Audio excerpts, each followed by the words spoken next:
What's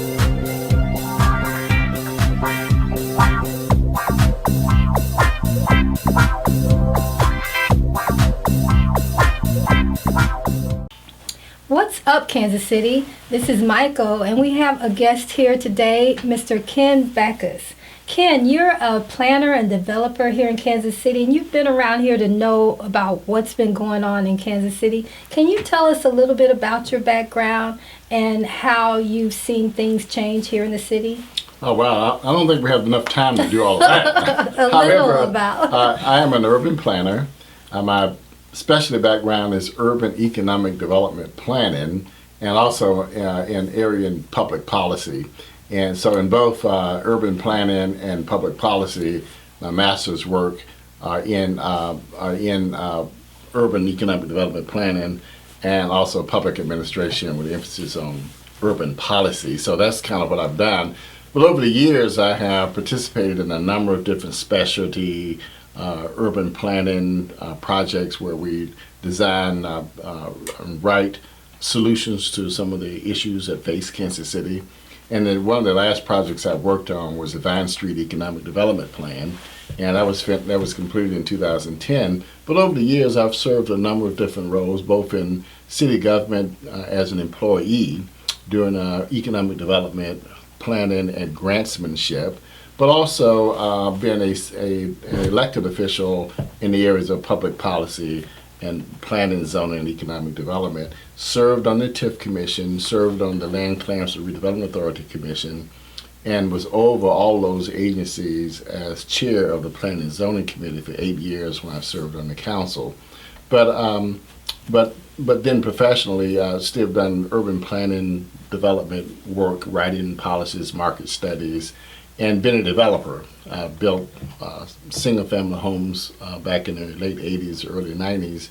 So I've seen Kansas City from a different perspective, mostly from a professional perspective, also as a participant in commissions and boards and nonprofit work, and also as my volunteer work I've done over the years. So I've seen Kansas City go in different levels and seen it mature, seen it revert back to some of the urban decay that's still alive today, and participated here in the 18th and Vine redevelopment back in the 90s and helped Mayor Cleaver identify and go after $28 million in federal funds to create what we now know as the Vine Street development area. Mm-hmm. That's a mouthful. That's a lot as far as you're not the average citizen when it comes to not the average citizen. Urban development and planning, or knowing,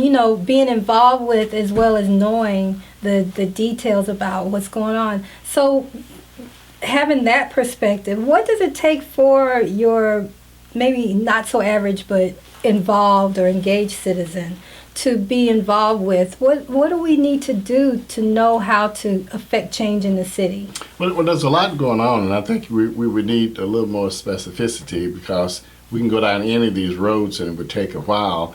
But I would suggest that the average citizen is just to get involved in your neighborhood. I mean, that's the first thing. Get involved in your neighborhood. Who are the neighborhood association leaders that you have there? Go help them out. They need help. They need people coming to meetings. They need people to speak up about issues that they face in their community.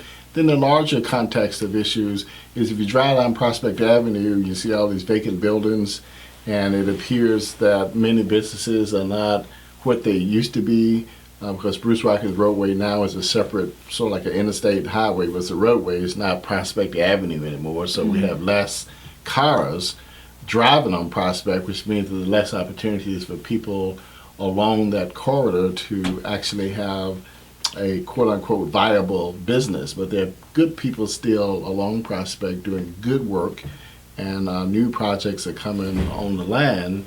But within our neighborhoods on either side of Prospect, there's a lot of decay, a lot of vacant buildings, vacant homes, and vacant lots. So we have a lot of work to do.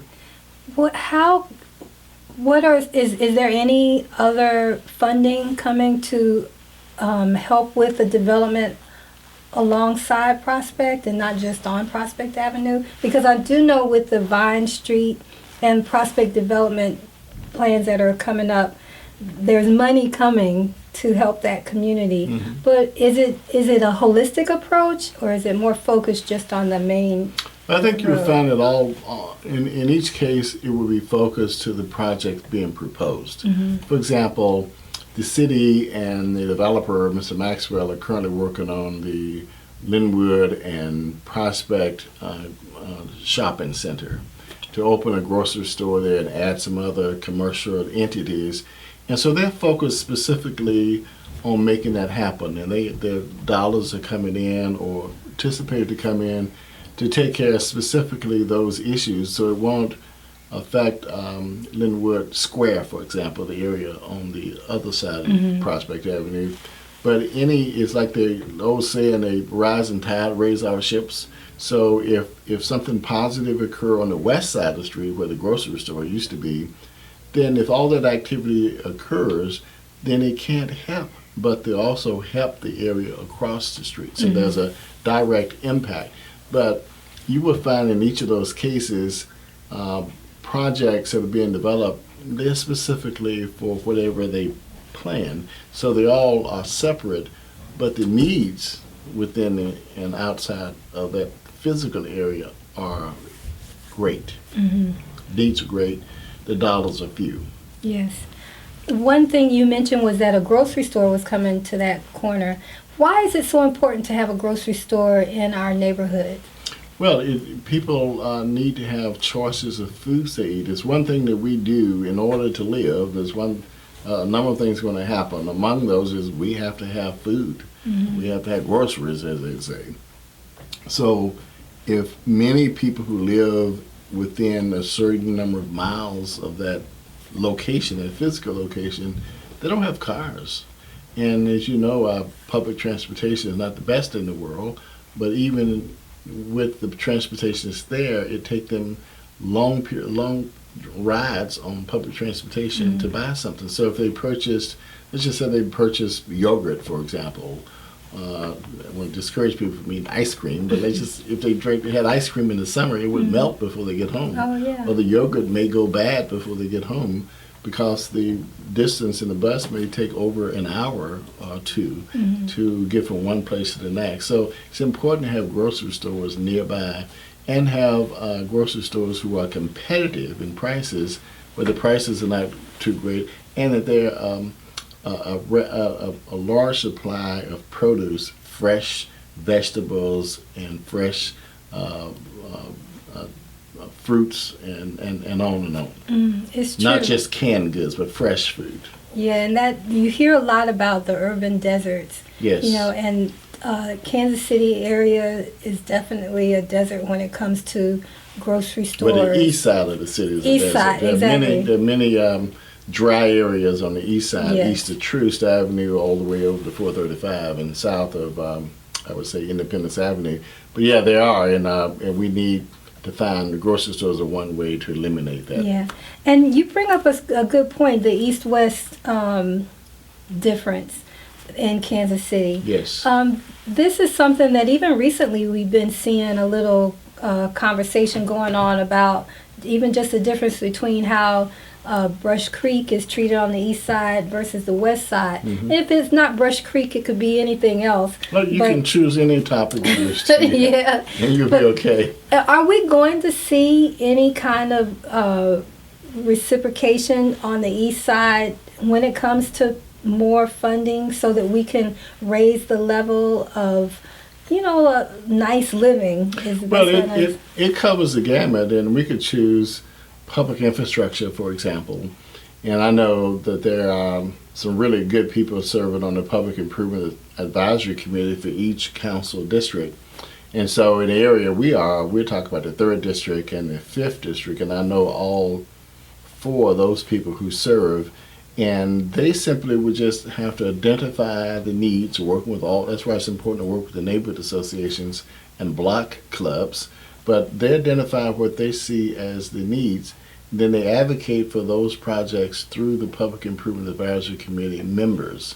and they apply and say, I want to clean up Brush Creek, for example, or I want to clean up some street that may be littered with something, or may need new overlay, or need curbs and gutters or sidewalks. And so they apply, and then the staff assess, identify the project, give a description of it, and estimate what the cost would be. Okay. And so, but if you don't actually request it, they can't ever try to solve it. Now, who do we go to for these? The Public Improvement Advisory Committee Public Improvement Advisory is a citizen-led group. There are 24, I think, 12.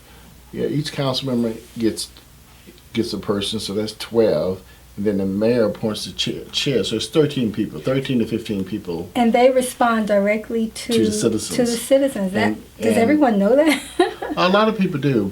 You'd be amazed. People understand the process, and usually it take about, because right now, for example, they're going through, or just went through the process for the new fiscal year beginning May 1. So they'll identify the projects. So it's important to advocate for a project. Then there are projects, so there's this district projects, like only neighborhood type projects. Then there are projects they call citywide, which are citywide impacts, like Brush Creek, for example, because it is a major public infrastructure, would be considered a citywide project. So it wouldn't come out of the district money. It would come from the larger pot of money. And so because its impact is more of a citywide nature than it is a district nature, because it runs the 4th and 3rd district entirely almost. Well, I know that, for example, there's a neighborhood type of association in the Urban Summit.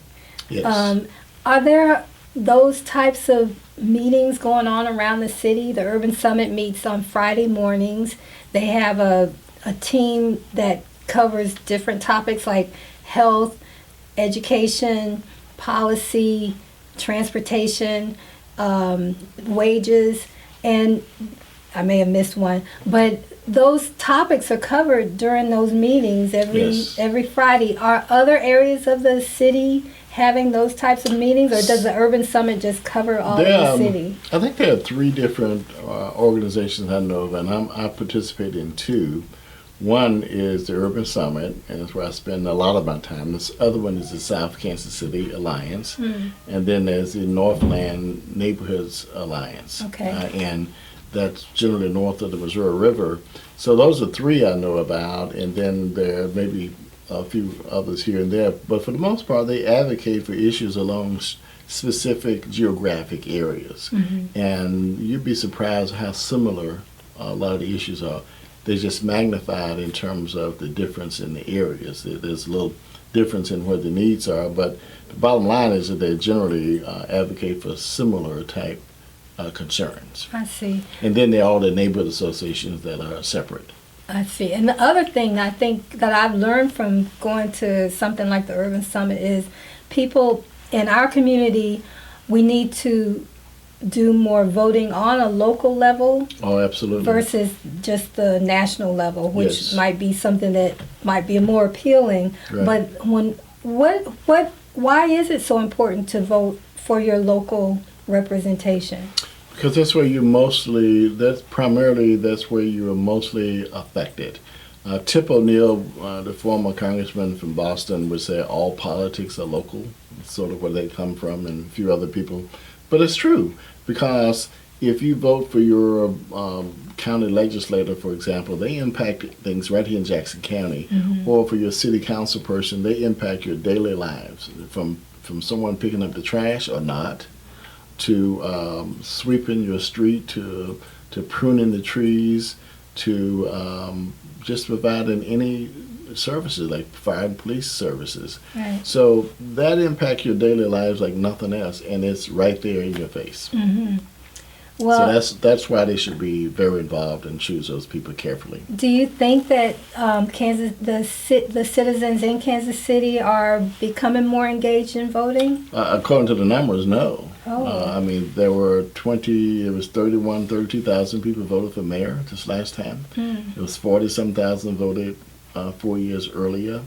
And then there were and I know at least back in 1991, there was almost 95,000 people voting. Wow. So to have a third of the people who voted in 1991 to be voting in 2015, just some 30, was that, that's 25 years or so, 24, 26 years, is ridiculous. So yeah, the fewer people are voting, but see, I think the system need to be addressed. People need to feel that their vote matters. Mm-hmm. And if you talk to people out here, they'll tell you they don't believe that their vote matter, and so they don't vote. They're not engaged because, for a number of reasons. Mm-hmm. You can have, and probably should be encouraged to have, the regular Jane and Joe from the street to come and talk to you about that. Yeah, I was actually. They can tell you better. I attended a function last night, and I was talking to one of the average Janes, and I asked her, well, she let me know what she was thinking about the present political climate. Yeah, yes. but she was. I asked her, well, how do you think things will be different in the future, and or is there anybody who's even been slated for the future? Mm-hmm. And she didn't know of anybody who's even considering. She didn't know what the process was, but you could tell she wanted to be involved, but I think because of where she was not maybe your normal citizen. She was involved in something that was rewarding, mm-hmm. people who do pay attention. Right. So I'm surprised at the numbers, but I'm glad you've shared that with us today. Yeah, I think talk to folks, because voter engagement is a real problem today, and we have issues coming before our community in this next year that are very important. Everything from these are different type of elections, but everything from issues of taxes at the local level. The earnings tax is going to be a major project that we need to talk about at some point, and then there are votes for state legislature seats, the state senate, most of the statewide offices, governor, for example, which is very important to us locally, and then of course there's the U.S. Congress and the U.S. Senate. Although they're very important, they don't impact us like the state legislature and the governor does. Yeah, and they haven't been voting that much. Well, a lot of people vote during the presidential year. No, I mean the senators and Well, no, they vote. The problem is the makeup of the whole body, and it's the politics that get involved between Democrats and Republicans, and then most of Democrats and Republicans. Well, Ken, I just want to thank you for stopping by once again. You're welcome. You've always been a friend to Cascade Media. Yes. And What's Up Kansas City.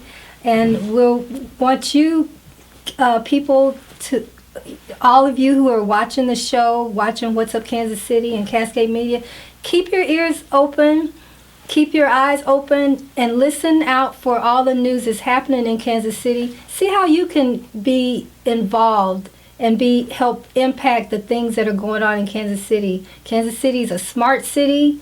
We're being a model for all the rest of the nation. So we got to stay on top of things and help provide that leading edge. So this is Maiko with What's Up Kansas City. Join us again here at Cascade Media.